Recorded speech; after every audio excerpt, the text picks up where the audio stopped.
మామ ఈ రోజు మన హరికి అయితే భలే మోసం చేసినాను నేను. ఒకటి రెండు కాదు మామ, ఏకంగా 10 కిలోమీటర్లు నడిపించాను ఒక చిన్న అబద్ధం చెప్పి. మ్యాటర్ ఏంటంటే నాకు రోజు పొద్దునే లేచి 5 కిలోమీటర్లు వాక్ చేసే అలవాటు ఉంది. ఇంకా ఎంత దూరం రా మామ అంటే లేదు లేదు ఇక్కడే అని చెప్పి 10 కిలోమీటర్లు అయితే నడిపించాను. ఎందుకురా మామ నన్ను ఇంత దూరం తీసుకొచ్చినావని అడిగితే ఇక్కడే నిమ్రా కేఫ్ లో కాఫీ తాగిస్తారా అన్న అని చెప్పాను. ఇంతలోని ఎన్ని చూసి ఏంద్రా స్వామి పొద్దున్నే వీళ్ళందరూ అంటున్నాడు. అన్న పొద్దున్నే ఇలాంటివి ఎప్పుడు ఎక్స్పీరియన్స్ చేయలేదంట.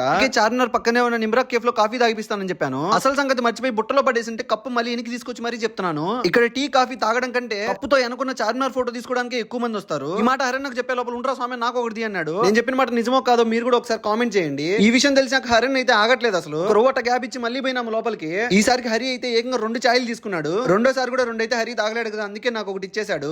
పొద్దున్నే నేనైతే కొంచెం చార్మినార్ తో చిల్ అయినాను. అన్న నిద్ర ముగిచ్చి ఇడదాకా తీసుకొచ్చినాం కాబట్టి అన్న సాటిస్ఫై అయ్యేలాగా 4 వీడియోలు తీసినాము. రంజాన్ నెల స్టార్ట్ అయింది కాబట్టి చార్మినార్ చుట్టుపక్కల ఏరియాలో బాగా సందడిగా ఉంది. మేము ఒక అర్ధగంట అక్కడే ఉండి అక్కడ నుంచి రిటర్న్ అయితే అయ్యాము. పొద్దున్నే మాలాంటి జనాలు అయితే ఇంకా చాలా మంది వస్తా ఉన్నారు. ఇంత దూరం నడిచేసరికి మొత్తగా ఉన్న నాకు హరణ్కు మధ్య తీరిపోయింది. మీరు కూడా అందరూ పొద్దున్నే లేసి వాకింగ్ చేయండి మామ, హెల్త్ కు మంచిది.